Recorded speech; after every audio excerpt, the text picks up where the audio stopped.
Hello everyone, welcome back to our channel. So last class में हमने देखा था कि डायमेंशन एनालिसिस की क्या एप्लीकेशन है। तो उसमें पहला एप्लीकेशन था कि किसी भी फिजिकल क्वांटिटी को वन सिस्टम से दूसरे सिस्टम में चेंज करने के लिए हम इसका यूज करते हैं। ठीक। अब हम इसका जो सेकंड यूज है वो देखते हैं। तो सेकंड यूज में है कि to check the dimensional correctness of a physical equation, कि अगर कोई भी इक्वेशन है तो वो डायमेंशनली करेक्ट होनी चाहिए, तभी क्या होगी वो मतलब उसको वैलिड माना जाएगा। तो इसके लिए हम जो प्रिंसिपल है वो प्रिंसिपल ऑफ होमोजेनिटी का यूज करते हैं। इसके अकॉर्डिंग क्या है कि physical equation will be dimensionally correct if the dimension of all the terms occurring on the both side of the equation are same. यानी कोई भी इक्वेशन है तो उसके लेफ्ट साइड और राइट साइड में जितनी भी टर्म्स है, सपोज मैंने यहाँ पर लिखा a plus B equal to C plus D plus ई। तो अगर मैं लेफ्ट साइड की बात करूं तो ए और बी की जो फिजिकल इक्वेशन है तो इसमें डायमेंशन है वो सेम होनी चाहिए। क्यों? क्योंकि हम हमेशा सेम टर्म के अंदर सेम टर्म ऐड कर सकते हैं। यानी कि जैसे कि डिस्टेंस है तो डिस्टेंस में मैं डिस्टेंस ऐड कर सकती हूँ, मैं टाइम ऐड नहीं कर सकती उसके अंदर। ठीक है। तो इसीलिए ए और बी दोनों की जो डायमेंशनल इक्वेशन है वो क्या रहेगी? सेम रहेगी। सेम ऐसे ही अब अगर हम किसी चीज को इक्वेट कर रहे हैं तो अपोजिट साइड में भी क्या रहेगी? सेम वैल्यू रहेगी। तो हमें यहाँ पर ये देखना है कि लेफ्ट साइड है या राइट साइड है, जितनी भी टर्म है इक्वेशन के अंदर उन सब की जो डायमेंशनल इक्वेशन है वो क्या रहेगी? डायमेंशन जो है वो सेम रहेगी। जैसे कि यहाँ एक इक्वेशन है, क्या हमें इक्वेशन ऑफ मोशन जो है s is to u t plus half a t square, इसको चेक करना है कि डायमेंशनल कैसे चेक करेंगे। जैसे अब ये फॉर्मूला है, हमें पता है इसके अंदर एस क्या होती है? डिस्टेंस होती है। तो एस के लिए जो डायमेंशन आएगी वो आएगी एल। एल वन, या सिर्फ एल लिख सकते हैं क्योंकि एस क्या है? डिस्टेंस है, डिस्टेंस को बता रहे हैं, यानी लेंथ हो गई। ठीक। नेक्स्ट यू क्या होता है? यहाँ पर यू होती है स्पीड या फिर वेलोसिटी बोल सकते हैं। तो यानी इसके लिए जो निकलेगी डिस्टेंस अपॉन टाइम होता है, यानी इसके लिए डायमेंशन फॉर्मूला लिखिएगा M L minus one, sorry M T minus one, L T minus one. क्योंकि यहाँ पर एल क्या है? लेंथ, और टी है टाइम। तो एल टी माइनस वन और टी टाइम है, तो उसके लिए यूनिट होगी टी, मतलब डायमेंशन होगा टी। ए क्या होता है? एक्सेलरेशन। तो एक्सेलरेशन यानी कि वेलोसिटी अपॉन टाइम। तो वेलोसिटी या स्पीड के लिए हमने निकाला एल टी माइनस वन, तो L T minus one upon T, यानी इसका डायमेंशन फॉर्मूला हो जाएगा एल टी माइनस टू। ऊपर माइनस वन, एक वन नीचे है, ये ऊपर जाएगा तो माइनस का, तो माइनस टू हो गया। तो अब हमें चेक करना है कि एस के लिए, ये एस मतलब एस जो है वो लेंथ को रिप्रेजेंट कर रहा है।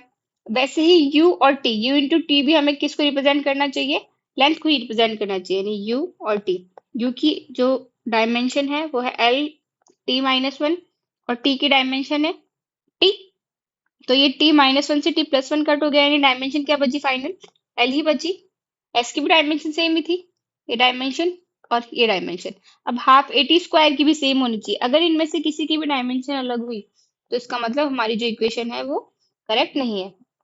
तो हाफ, हाफ तो क्या है? ये तो एक नंबर है, तो इसकी तो कोई वैल्यू है नहीं यहाँ पर। हमें फिजिकल क्वांटिटी देखनी है, ना कि न्यूमेरिकल वैल्यू। तो वन बाई टू के लिए कुछ नहीं, ए के लिए क्या है formula? Dimensional L T minus two, और टाइम के लिए टी, और ऊपर स्क्वायर लगा हुआ है तो टी स्क्वायर। तो टी माइनस टू से ये टी प्लस टू कट गया, यानी लास्ट में क्या बचा? एल ही बचा। तो यहाँ से तीनों डायमेंशन जो इक्वेशन है उसकी तीनों टर्म के अंदर, लेफ्ट देखें या राइट देखें, तीनों टर्म की वैल्यू क्या आ रही है? सेम आ रही है। यानी उसका जो डायमेंशन है वो क्या आएगी? सेम आएगी। तभी क्या बता पाएंगे हम? उसकी एक्यूरेसी बता पाएंगे। अगर ऐसा नहीं है यानी वो इक्वेशन वैलिड नहीं है। जैसे अब एक इक्वेशन है ये E equals to M C square. तो अब इसमें हमें बताना है, इसमें चेक करें तो E क्या होती है? E होती है एनर्जी। यानी एनर्जी की जो डायमेंशन होगी वो एम सी स्क्वायर की डायमेंशन के इक्वल होनी चाहिए। अब एनर्जी का dimension formula, energy equals to force into displacement. क्यों? एनर्जी किसके इक्वल होती है? एनर्जी इक्वल होती है हमारे वर्क के, अमाउंट ऑफ वर्क के। तो force into displacement, force M A, और डिस्प्लेसमेंट को हमने लिख दिया डी से, ये डिस्टेंस है। तो अब इसके लिए डायमेंशन क्या लिखेंगे हम? ई के लिए एम। एम क्या होगा? इसमें एक मास प्रेजेंट है, M1 ए के लिए होता है, ए के लिए L T minus two, acceleration के लिए एल टी माइनस टू, और या डी डिस्टेंस है तो इसके लिए क्या आएगा, इसके लिए आ जाएगा सिर्फ एल। तो यानी फाइनल फॉर्मूला क्या बोला, M1 L2 और T माइनस टू। अब यही सेम जो है हमें RHS में निकालना है, यानी MC² के लिए। अब M तो होता है इसमें मास, यानी एक हो गया M, और C क्या होता है यहाँ पर, वेलोसिटी, वेलोसिटी ऑफ लाइट, यानी सिर्फ वेलोसिटी ही है। तो वेलोसिटी के लिए हम लिखते हैं LT-1, और ऊपर लगा हुआ है C के ऊपर स्क्वायर, यानी इस पूरे के ऊपर क्या लग जाएगा, स्क्वायर। M1 हो गया, यहाँ से ये 1, एल के ऊपर स्क्वायर लगा हुआ है, मतलब टोटल इसके ऊपर स्क्वायर लगा है तो दोनों के ऊपर स्क्वायर लगे, नहीं एल स्क्वायर। टी के ऊपर भी स्क्वायर लगा हुआ है तो टी माइनस टू, तो M1 L2 T-2 यहाँ से सेम आ गई। यानी ये जो इक्वेशन है वो डायमेंशनली क्या है, करेक्ट है। अब नेक्स्ट जो है वो हाफ एम वी स्क्वायर जो है वो किसके इक्वल है, वो इक्वल है mgh के। इसको प्रूफ करना है तो m तो यहाँ पर मास है, g क्या है, ग्रेविटेशनल कांस्टेंट या फिर एक्सेलरेशन ड्यू टू ग्रेविटी, और h है हाइट, m है मास, p वेलोसिटी। तो m मास है तो इसके लिए डायमेंशनल फॉर्मूला आएगा M1, क्योंकि एक ही मास प्रेजेंट है। वेलोसिटी एक ही है, यहाँ पर आएगा LT-1, ऊपर स्क्वायर लगा हुआ तो स्क्वायर लगा देंगे। जी क्या है, जी है एक्सेलरेशन ड्यू टू ग्रेविटी,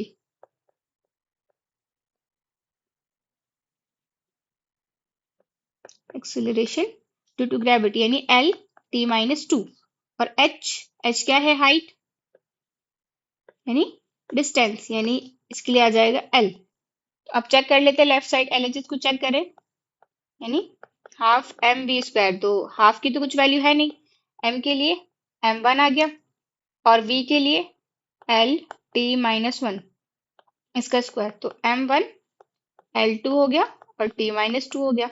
अब ऐसे ही RHS के लिए, RHS यानी MGH, तो M के लिए तो M हो गया, और G क्या, ग्रेविटेशनल कांस्टेंट यानी LT-2, और हाइट क्या हो गई, हाइट के लिए हो गया L। तो फाइनल फॉर्मूला बना M1 L, एक ये था और एक यानी L हो गया 2, और T हो गया -2। तो ये देखो अब हमारा जो LHS और RHS है वो क्या आगे, इक्वल आगे। इसका मतलब ये जो इक्वेशन है वो क्या है, डायमेंशनली करेक्ट। तो अभी तक हमने देख लिया कि जो डायमेंशन एनालिसिस है वो मतलब किस काम आ रहा है, इक्वेशन की करेक्टनेस को चेक करने के लिए। अब वो करेक्टनेस की हेल्प से हम और क्या क्या उसका यूज कर सकते हैं। तो इक्वेशन क्या है ये, कि find the dimension of A upon B in equation F is equal to, equation है हमारी F is equal to A root x plus b t square. इस इक्वेशन के लिए हमें A अपॉन B के लिए डायमेंशन फाइंड करना है। F क्या है, फोर्स, और x है डिस्टेंस, और t है टाइम। तो अब हमें पता है प्रिंसिपल ऑफ होमोजेनिटी से कि अगर कोई भी इक्वेशन है तो उसके लेफ्ट साइड देखें या राइट साइड देखें, जितनी भी टर्म्स है इक्वेशन के अंदर उन सबके डायमेंशन क्या होने चाहिए, सेम होने चाहिए। यानी F है यहाँ पर फोर्स, तो फोर्स का जो भी डायमेंशन होगा वो किसके इक्वल होगा, A रूट एक्स के डायमेंशन के इक्वल होगा, और सेम बी टी स्क्वायर के डायमेंशन के भी इक्वल होगा। तो पहले हम फोर्स का डायमेंशन निकाल लेते हैं। Force is equal to MA, यानी M1 और L1T-2, फोर्स का डायमेंशन हो गया। ये सेम डायमेंशन किसके इक्वल होगा, ए रूट एक्स के डायमेंशन के। तो ये M1 L1 और T-2, और यही सेम किसके इक्वल होगा, हमारा बी टी स्क्वायर के भी होगा, b t square equal to M1 L1 T-2। अब रूट जो एक्स है ये किसको रिप्रेजेंट कर, डिस्टेंस को, तो ये रूट एज इट इज, और एक्स की जगह मैंने लिख दिया एल, क्योंकि ये किसको रिप्रेजेंट कर रहा है, लेंथ को, ए root L. M1 L1 T-2, A equal to M1 L1 T-2। अब ये जो एल हाफ, ये हाफ था, नीचे आ गया डिवाइड में। अब डिवाइड में है, ये ऊपर जाएगा तो किस में हो जाएगा, माइनस, ये प्लस में है तो माइनस में कन्वर्ट हो जाएगा, तो 1 माइनस हाफ, और T-2, यानी ए की डायमेंशन आ गई M1 L half T-2। Same b t square के लिए, बी टी है टाइम, तो ये हो गया T² क्योंकि ऊपर T का स्क्वायर है, M1 L1 T-2। तो B equal to M1 L1 t minus two upon t square, multiply में था तो डिवाइड में आ गया। यहाँ पर b इक्वल टू m1 और L1 और t माइनस टू, और नीचे से 2 ऊपर आया तो माइनस का हो गया, यानी b का डायमेंशन आ गया m1 L1 और t माइनस 4। अब क्या करना है, डिवाइड करना है, क्योंकि उसने a अपॉन b का डायमेंशन पूछा है। तो m1 L half t minus to divide में m1 L1 t माइनस 4। तो m1 से तो m1 कट गया, और L ऊपर हाफ था, नीचे से -1 ऊपर गया, यानी L की वैल्यू तो आ गई हमारे पास में -हाफ। और t के लिए ऊपर था -2, नीचे था -4, माइनस ऊपर जाएगा तो प्लस का हो जाएगा, तो ये आ गया t प्लस 2, यानी a अपॉन b की डायमेंशन क्या निकल गई हमारे पास में, L माइनस हाफ और t स्क्वायर। तो हम प्रिंसिपल ऑफ होमोजेनिटी की हेल्प से हम क्या कर सकते हैं, किसी भी कांस्टेंट, किसी भी इक्वेशन के अंदर किसी कांस्टेंट की या कोई भी वेरिएबल है उसके अंदर, तो उसकी हम क्या कर सकते हैं, डायमेंशन निकाल सकते हैं। जैसे कि नेक्स्ट है कि वान डर वाल इक्वेशन दे रखी है, वान डर वाल equation for gas p plus a upon B square और v minus B equal to R T. तो यहाँ पर हमें डिटरमाइन क्या करना है, dimension of A and B, ए और बी का डायमेंशन निकालना है, और ऐसा यूनिट लिखनी है ए और बी दोनों की। तो सबसे पहले तो अब हमें ये पता करना है कि ए की वैल्यू निकालनी है, तो p plus a upon B square. अब p क्या है, यहाँ पर इक्वेशन में पता होना चाहिए p क्या है, तो पहले हम यहाँ लिख देते हैं कि p है क्या। p है हमारा प्रेशर, p मतलब है प्रेशर, और v मतलब है वॉल्यूम। अगर हमें पता होगा उसी के अकॉर्डिंग हम क्या कर पाएंगे, फिर उनके लिए जो डायमेंशन फॉर्मूला है वो लिख पाएंगे। तो p हो गया प्रेशर, v हो गया वॉल्यूम, और t हो गया टाइम, r है गैस कांस्टेंट।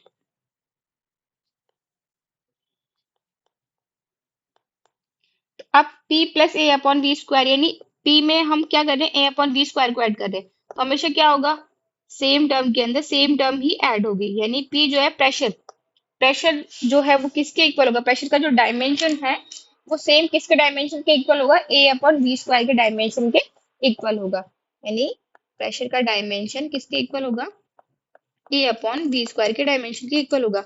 अब प्रेशर का डायमेंशन क्या होगा, उससे पहले कि a, हमें किसकी वैल्यू निकालनी है, ऐसे ए के लिए निकालना है, तो ए इक्वल टू पी, और ये जो वी स्क्वायर डिवाइड में था ये मल्टीप्लाई में आ गया। ठीक है, अब प्रेशर के लिए लिखेंगे हम dimension formula, pressure equals to force upon area. तो फोर्स क्या हो गया, m1 L1 t minus two force, और एरिया, एरिया यानी कि L square, force upon area, but multi force upon area होता है तो ये -2 आ जाएगा। फिर ऐसे ही वॉल्यूम के लिए, वॉल्यूम क्या होता है, लेंथ का क्यूब, और ऊपर से क्या लगा हुआ है, इसके स्क्वायर लगा हुआ है, तो ए की डायमेंशन क्या निकल जाएगी, m1, L तो आ गया यहाँ से -1, आएगा t -2, और इधर निकल के आ गया L की पावर, पावर के ऊपर पावर है तो मल्टीप्लाई हो जाएंगे, यानी 6। तो फाइनल निकल के आया m1 L प्लस 5 और t -2। ये हमारी डायमेंशन किसके लिए निकल के आई, ए के लिए। अब सेम हमें क्या निकालनी है, बी के लिए। अब बी किसके इक्वल होगा, यहाँ पर ये v माइनस बी है, यानी b का जो डायमेंशन है, b क्या है, वॉल्यूम, तो वॉल्यूम का जो डायमेंशन है वो किसके इक्वल होगा, b के डायमेंशन के, क्योंकि यहाँ पर एक ही टर्म है, b के साथ में कुछ मल्टीप्लाई वगैरह में तो है नहीं। तो b का डायमेंशन क्या आ जाएगा, वॉल्यूम, वॉल्यूम का डायमेंशन कितना होता है, एल क्यूब, तो सिंपल b के लिए डायमेंशन क्या निकल के आ गया हमारा, एल क्यूब निकल के आ गया। अब उसने हमसे दूसरी चीज भी बोली है कि ऐसा यूनिट भी लिखनी है आपको ए और बी के लिए, तो ऐसा यूनिट कैसे लिखेंगे, इसके लिए SI यूनिट। तो SI यूनिट क्या है कि अब इसके अंदर मास कितना प्रेजेंट है, m1, यानी m, SI यूनिट में मास को किसमें लिखते हैं हम, किलोग्राम में, या 1 मास प्रेजेंट है तो यहाँ लिखेंगे kg। लेंथ कितना प्रेजेंट है, 5, L की पावर 5, इट मीन्स मीटर की पावर 5, और t यानी टाइम, यानी t की पावर -2। तो ये होगी इसकी SI unit, kilogram metre power 5, और SI -2, यहाँ लिखेंगे सेकंड, टाइम की यूनिट सेकंड, यहाँ लिख देंगे हम सेकंड -2। सेम बी के लिए यूनिट लिखेंगे, तो बी के लिए यूनिट क्या हो जाएगी, मीटर क्यूब, क्योंकि यहाँ पर क्या लिखा हुआ है, एल, एल के लिए जो एसआई यूनिट में हम यूज करते हैं वो है मीटर, तो इसकी यूनिट हो जाएगी मीटर क्यूब। नेक्स्ट जो है find the dimension of A into be in the equation. तो वही हम पहले ए और बी की डायमेंशन निकालेंगे और फिर उनको मल्टीप्लाई कर लेंगे, तो फाइनल जो डायमेंशन आएगी उनके प्रोडक्ट पर हमें मिल जाएगी। तो सबसे पहले हमें पता करना पड़ेगा कौन क्या है। यहाँ पर लिखा हुआ है E equals to b minus x square upon a t. तो अब पहला तो हमें ए और बी दोनों की डायमेंशन पता करनी है। अब बी की अगर हम डायमेंशन पता करते हैं तो क्या निकल के आएगी, बी माइनस एक्स स्क्वायर हो रहा है, एक्स क्या है यहाँ पर डिस्टेंस, यानी डिस्टेंस का स्क्वायर, यानी बी की जो डायमेंशन है वो किसके इक्वल होगी, एक्स स्क्वायर की डायमेंशन के। रीजन, सेम में से सेम को माइनस करेंगे, सेम में सेम को प्लस करेंगे, तो यहाँ पर बी में से एक्स स्क्वायर को माइनस करें तो बी की जो भी डायमेंशन होगी वो एक्स स्क्वायर के इक्वल होगी, तभी उसमें से सेम को माइनस कर पाएंगे। तो बी की डायमेंशन क्या निकल के आएगी, एक्स क्या डिस्टेंस यानी एल, तो बी की डायमेंशन आ गई एल स्क्वायर।